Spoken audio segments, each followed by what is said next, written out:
It is another time of the year when the community and supporters of journalism globally take a moment to reflect on the state of the industry.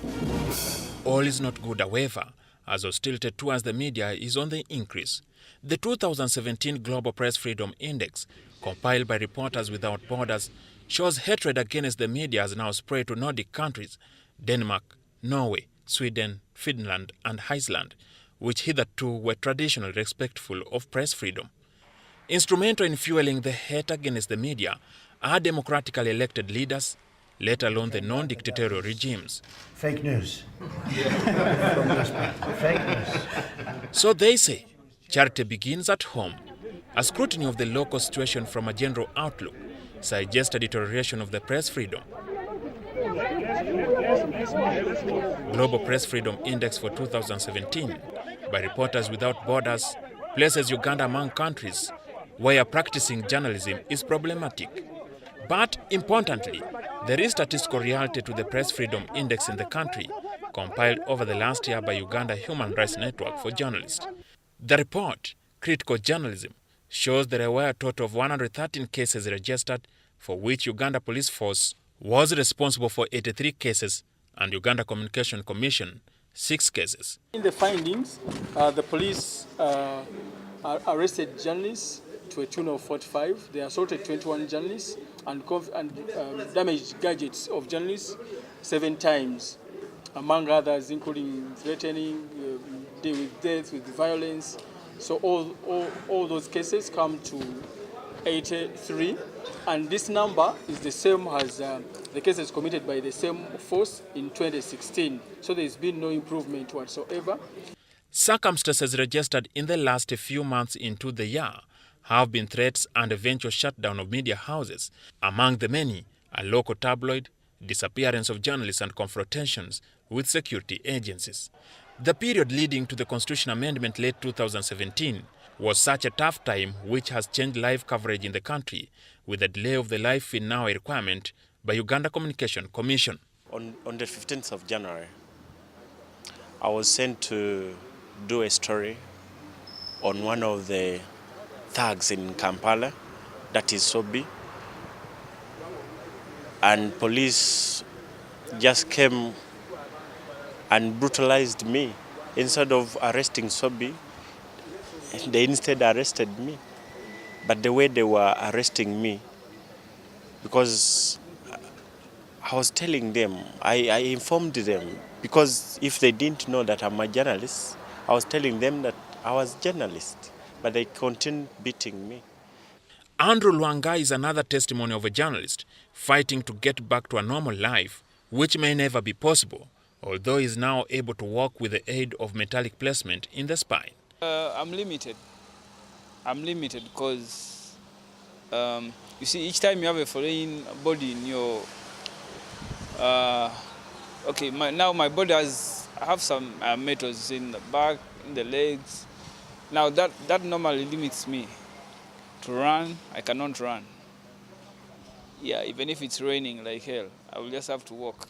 A normal work day in 2015 on an assignment covering demonstration by the National Association of the Unemployed nearly ended Lwanga's life, but only to leave him permanently crippled after months in bed, resulting from assault by the then District Police Commander, Old Kampala, Joram Mwesige. The 2-year court battle on a matter of life and death had guilty Mwesige fined only 1 million shillings and a compensation of 5 million shillings, which was a drop of the already incurred medical bills. We in the media, I don't think we'll even ever get justice even a single day. If you look at my case, I would say it was in black and white. Everyone, it was during broad daylight, and I believed I had tangible evidence. Which evidence I think the magistrates undermined and underlooked to give a light sentence to the police officer that assaulted me. This cocktail of painful and undesirable instances has brought the media to its knees. The performance of the media with respect to quantity, number of radio stations, number of television stations that are out there, is probably has increased over the years. But the quality of journalism, I think, is becoming less critical, and that is due to a number of reasons. But one of the main reasons being intimidation, really, from state agencies, especially the police force. The media today experiences a high rate of exodus of senior journalists into other professions in an industry whose quality of delivery isn't entirely dependent on talent. Yes, we train very many journalists, high quality journalists, but they are not employed by the media houses. The media houses prefer to employ, people probably with less qualifications, because the media houses, the pay is not very good. Also, we cannot bury our heads in the sand and say it's not about the money. And the money here is not even just remuneration. It's about the environment. It's about, do people have good studios? If a reporter is going out, do they have enough facilitation?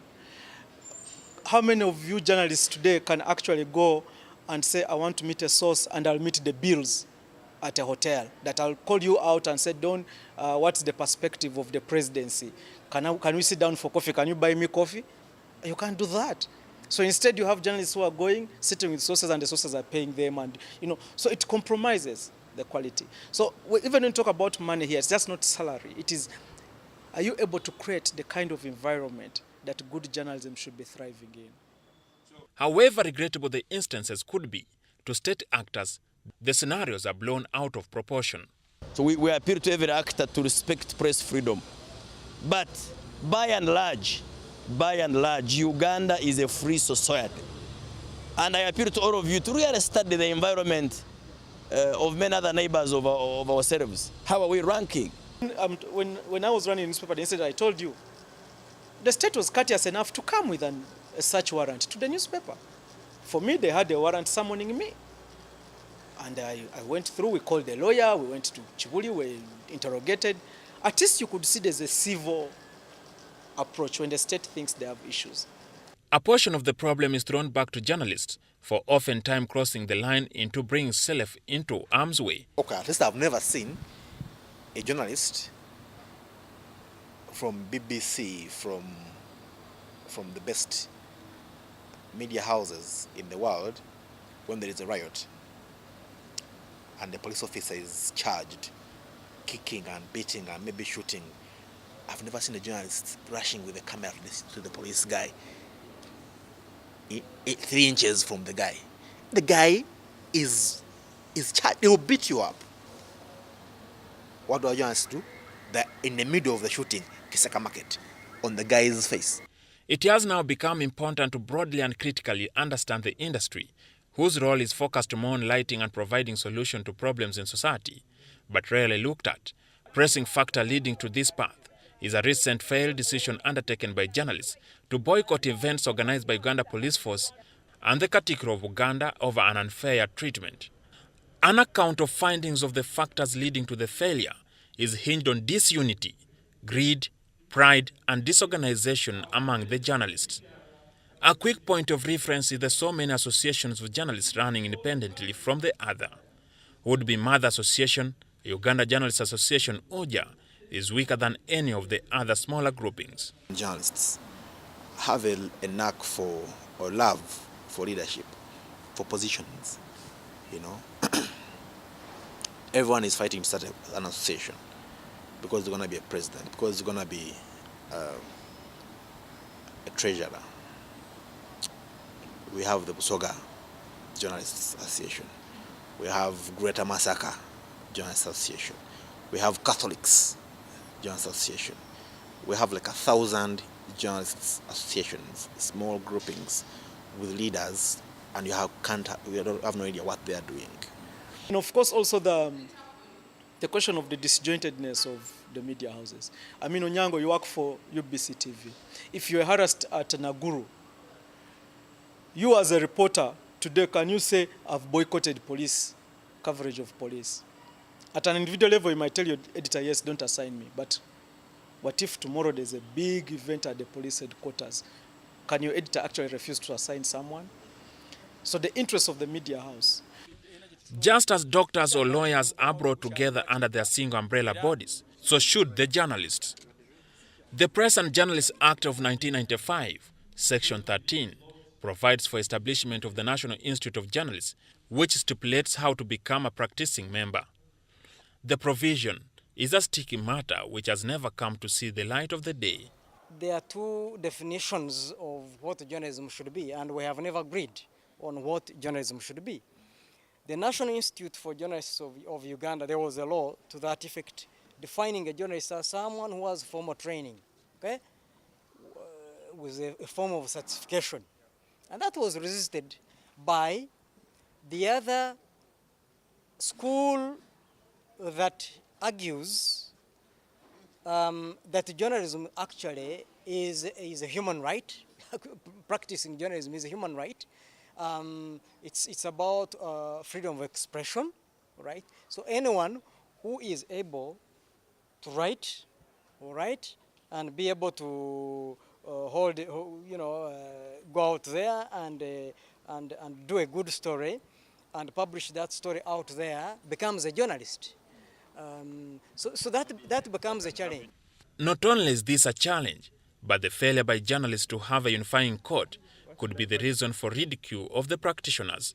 It is believed that media houses should be left to self-regulate, but with the advent of increased media ownership by self-seekers, putting profit before professionalism, the noble cause could have instead put the industry in jeopardy.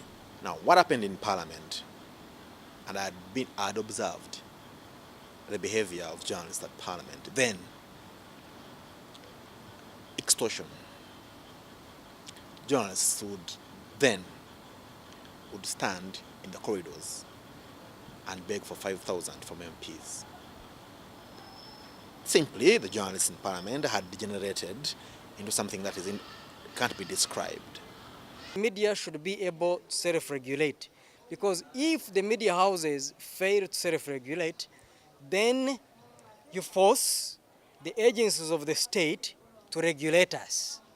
And if we are able to self-regulate, then you are able to actually identify those people in the profession who are not doing the right job. And the employers, through a self-regulatory mechanism, would be able to say, this particular individual is not doing journalism, proper journalism, and therefore should not be allowed to continue practicing as a journalist. So it really comes back to us. But when you ask a state to license, then you know that you are giving the state powers to actually license what they consider to be critical journalists. Journalists should get organized and stand to government. When you organize, you can stand to government and say, this is what we want. But if every time there is elections in Uja, the other 20 groups are saying that is a shitty organization, sorry for my language, that's a stupid organization, we won't even go, they even postpone the elections. So Uja can't have elections. That Uja is supposed to be the platform where we all go and demand for our rights. We cannot demand for rights as individual, small entities are strewn across the country. Luckily, it isn't too late to recover from the nerve of confusion to an exemplary body that the media industry should be. It may also be an opportune time to look into amending the Press and Journalists Act. The process should be thorough reconsideration driven by the practitioners and the human rights bodies before it is too late to have the last professional journalist standing. In my view, the best mechanism that was providing a very good environment for journalism to be better regulated, actually better self-regulated, was NIJU, the National Institute for Journalists of Uganda. The challenge with that was it set the requirements for one to become a journalist too high. Okay, you require every practicing journalist required to have a degree.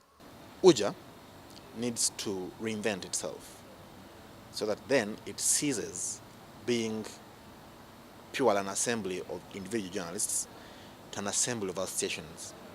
You get it? So that if Isaac is the president, Uganda Parliamentary Press Association, I automatically qualify to sit on the executive of UJA. You get it? Now, in that executive, the executive sits and elects from within among itself a president. It takes about 3 to 4 years for a person to attain a university degree in journalism, all this time paying millions of shillings. To avoid the injustices such as being paid a penny or being humiliated, shall require the industry to come together to project a single voice to not only die for others' rights, but also self. Onyango Jackson, UBC TV.